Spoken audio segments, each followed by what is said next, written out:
Do you enjoy reading? Do you enjoy reading short stories? Do you enjoy reading scary stories?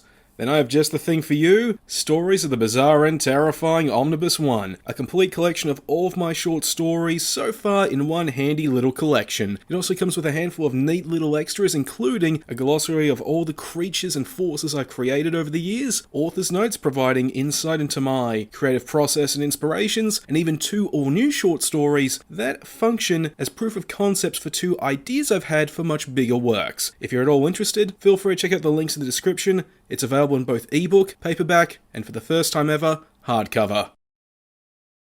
Warning: the following video is presented in spooky vision, so all images will be accompanied by pictures of Kathleen Kennedy.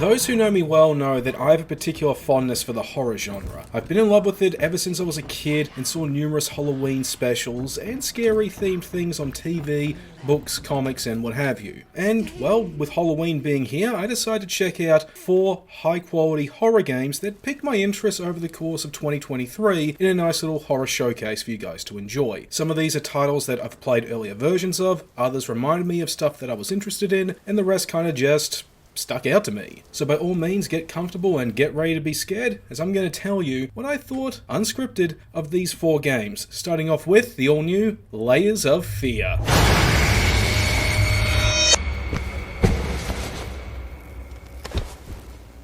Safe to say, I was looking forward to the new Layers of Fear. I enjoyed the first game, liked the second one, and so I was looking forward to it, warts and all. And the reason why was because this new one, it was more than just a sequel. It was also a remake and a complete collection. It took the first 2 games, as well as the Inheritance DLC, plus an all-new story focusing on the painter's wife, and bundled them all together, with an all-new story acting as Layers of Fear 3 focusing on a writer, which adds connective tissue, actually explaining how those 2 stories are connected, while also expanding upon the Layers of Fear universe and its mythology. So, safe to say, there was bang for your buck when you bought this, and to add extra value, Bloober Team added an all-new DLC story to the game. This one actually connected to Layers of Fear 2 and focuses on the director who was, well, making the movie on the ship, showing you events from his point of view and how he was influenced by the Rat Queen.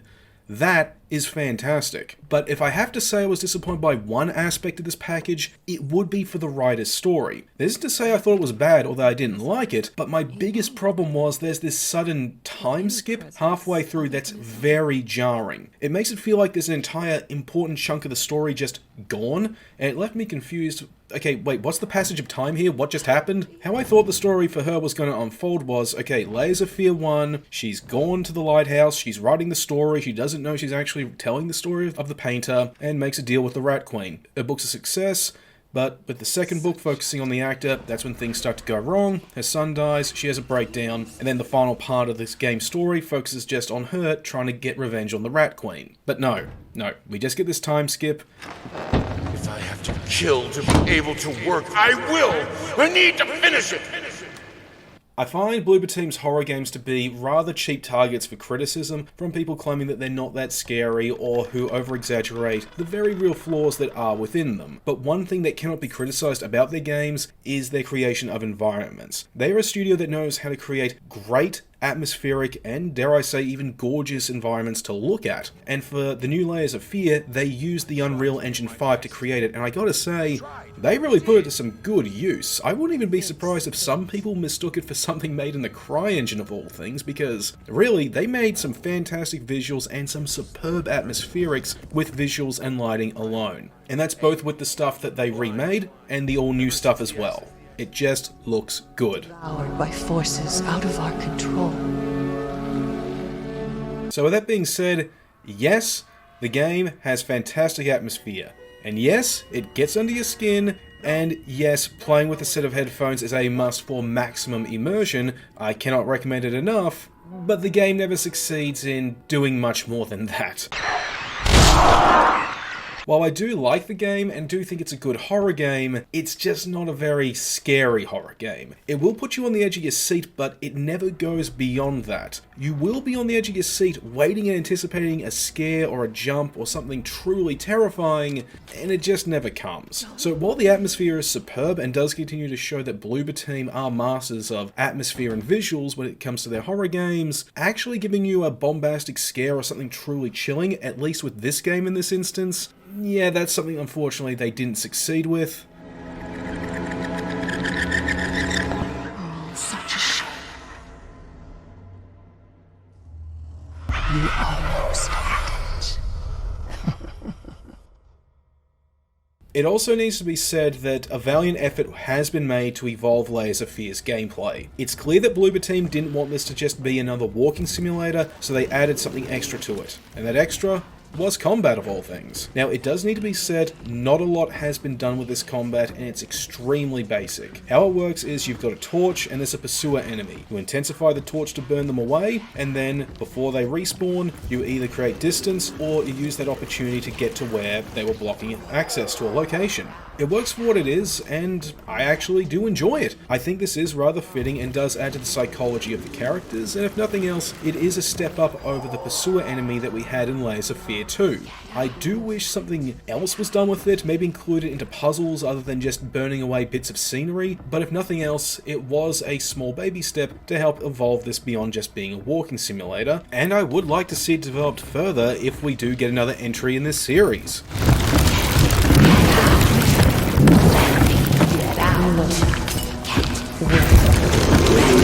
Overall, this was another solid entry by Bloober Team. It played to their usual strengths and was also encumbered by their usual weaknesses, but it was still enjoyable for what it is. If you're a newcomer to the series, it's actually the best way to play it, and if you're a veteran, it's nice to play for the new stuff as well. But if you don't like it, then feel free to check out the originals, they're still available for sale as well. And now let's move on to our next game, Dementium The Ward. How to hurt your precious queen. I know how to break that pact. So either you bring him back, or I'll show you what I can do with words! I will warn you.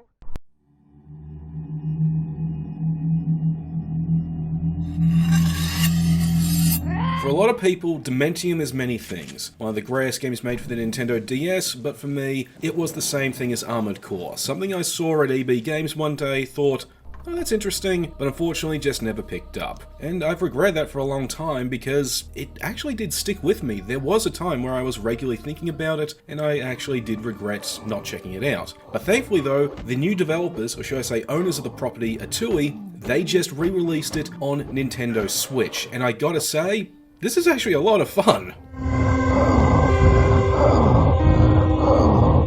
The visual compromises that had to be made for the Nintendo DS inadvertently led to the creation of an absolutely fantastically scary atmosphere, which is still carried over onto the Switch port. For almost the entirety of the game, you're going to be enveloped in darkness and exploring environments that, if they have windows, will get flashes of lightning that'll temporarily illuminate things, but when you're fighting monsters, you gotta quickly put the torch away and bring out your weapon, and in that case, unless it's a gun, you're fighting blind unless you're actually shooting bullets, which will temporarily illuminate things and actually enhance the atmosphere further. It's great. I love this.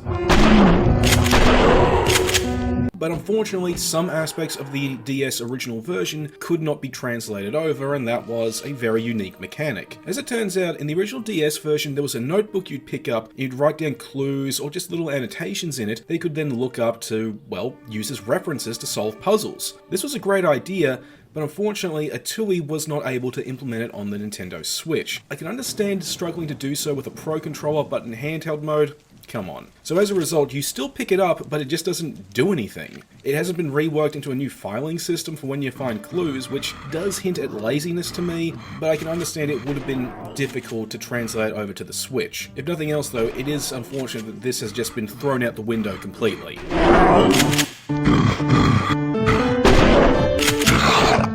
The The gameplay does feel rather clunky on the Switch with the translation from the DS, but that doesn't mean it's unplayable. If anything, it hits the right sweet spot where aiming feels loose enough where you can tell that whoever you're playing as isn't exactly a trained soldier, but they can still pick up a gun and take on zombies with the best of them. What this does is creates an organic sense of vulnerability where you know the zombies can mess you up, but you can also fight back and take them down as well. And as a nice addition, and as a testament to how well made this is for its original platform, there are some zombie enemies that pretend to be dead and will get back up to get ya if you get too close. But speaking of the enemies, some of them aren't scary because they are, but because they're annoying. Like, there are some foes that I dreaded encountering, not because they were spine-tingling or bone-shakingly terrifying, but because they were just annoying to encounter. For instance, there are these worm enemies that are way too hard to hit and do test your patience with the clunkiness of the controls, and then there's also these flying head enemies whose sound effect is just ear-grating and makes you wish it had been replaced with something else for this port.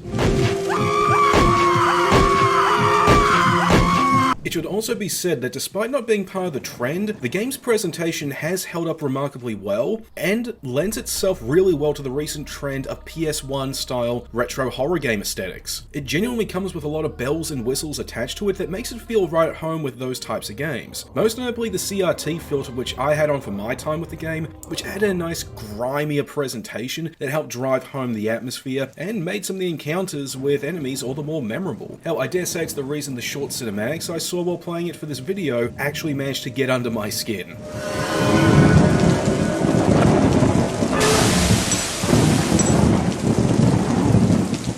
Overall, I'm glad I was finally able to try out Dementium The Ward with this Nintendo Switch port. It is unfortunate some things just got tossed aside without anything to replace them, and some parts have aged better than others, but hell, it's still a good piece of horror. And more than anything, I'm hoping that this port does well enough to not only lead to a PC port, but also a Switch port of the sequel, and maybe, just maybe, the resources Atui needs to make a third game. Now let's move on to the third game in this video, Slender The Arrival.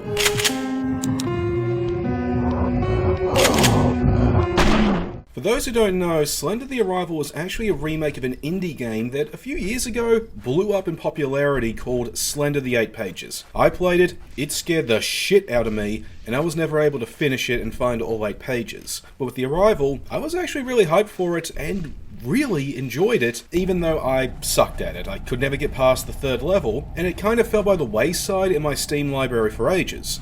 But recently, I decided to check it out again after the news that it was getting an HD facelift. So, checked it out, saw what was new, and I gotta say, it didn't disappoint. For real, the recent graphics overhaul is leaps and bounds better than the OG. The original version was made in the Unity engine, while this was made in Unreal 5. So, with that being said, yeah, it would have been leaps and bounds regardless, but still, they managed to recreate everything in luscious, new detail without sacrificing the atmosphere. Everything that was creepy and spooky about the original version is still here, and just as scary as before, and I dare even say, scarier than before.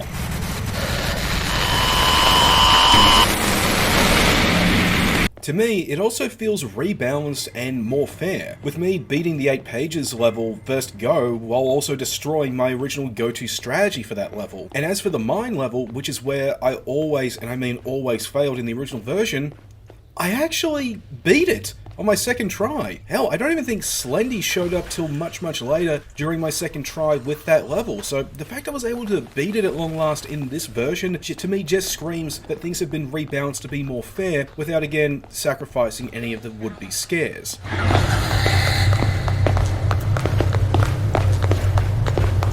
However, it should be pointed out though that no changes to the gameplay were made. It's still the same as before, and in hindsight it is rather basic. Outside of running away from Slendy or the Pursuer or one of his other proxies, you're just collecting files and wandering around like you're in some garden variety walking simulator. So if you were never really a fan of the original game's gameplay, this new version, it's not going to win you over too much, I'd say.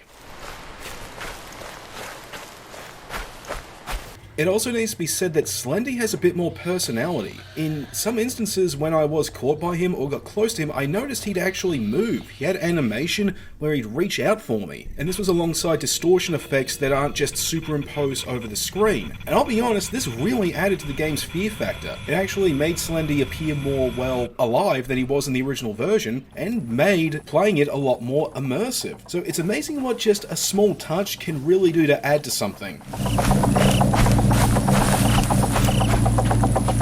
Some new content was also added to this version of the game. We got a new menu area called Extended Nightmares, and in that, we actually play an all-new standalone chapter that's tied to the lore surrounding this game's story, involving the disappearance of Charlie Matheson, where we play as his dad and we gotta try to escape from Slendy's reality. And you know what? This chapter is a lot of fun for what it is, but unlike the rest of the game though, it really is just a walking sim through and through. So if you're not overly familiar with the details of the game's story, you won't fully understand what's going on. I'll be honest, I actually tried it out before trying the revamped main game, and while I enjoyed it in that first try, I genuinely did not know what was going on, so I did not understand its connection until after I played some of the main game. So if you're not a fan of walking simulators, this new edition, it's not going to be for you, but it's still nice that it's there for the extra value it provides.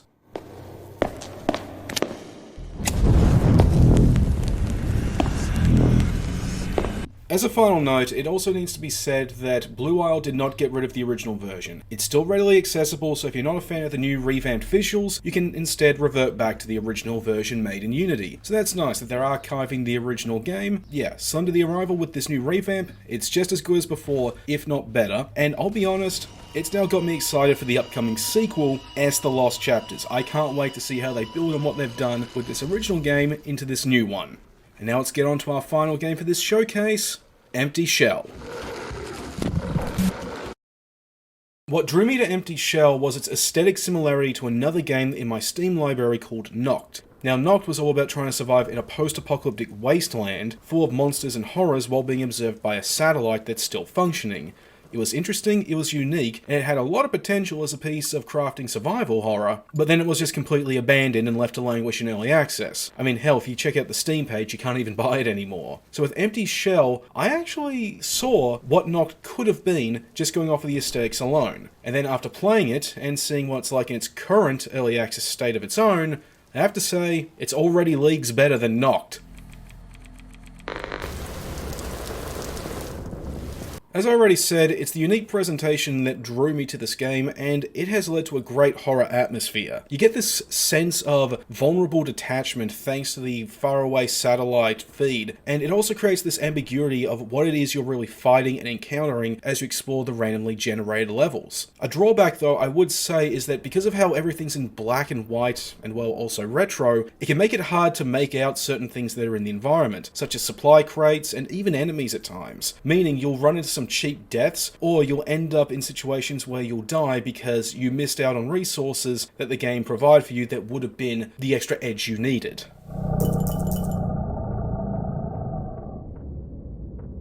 The sound design is also fantastic. Everything is muted and, well, I guess the best way to describe bumpy, creating a nice uncanny atmosphere with the ambiguous visuals that really does draw you into what's going on. Without the sound, if the sound design was a lot crisper and more accurate, it wouldn't be as effective as it is at scaring the player.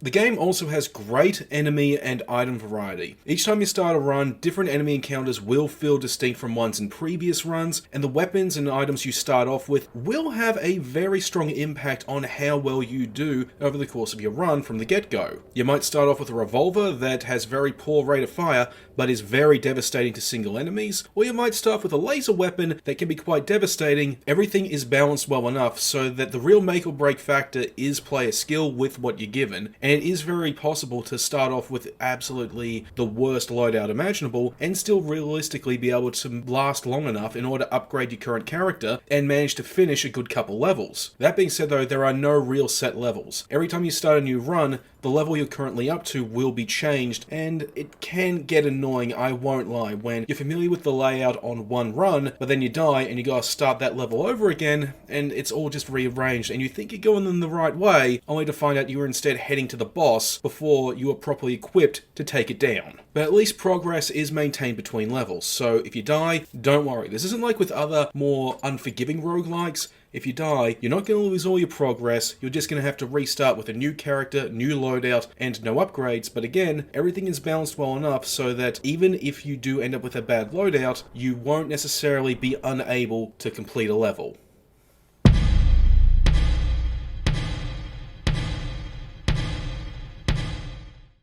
The only other thing I have to say is that, like Noct, Empty Shell is an early access. But unlike Noct, it's already shaping up to be what that game should have been. And it's only gonna get better as more stuff is added to it. This is very much an early access title that's worth taking a look at, regardless if you're a fan of roguelikes or not. This is an enjoyable piece of roguelike horror shooting. Check it out and get ready to have some nice fun that'll have you eager for the next update.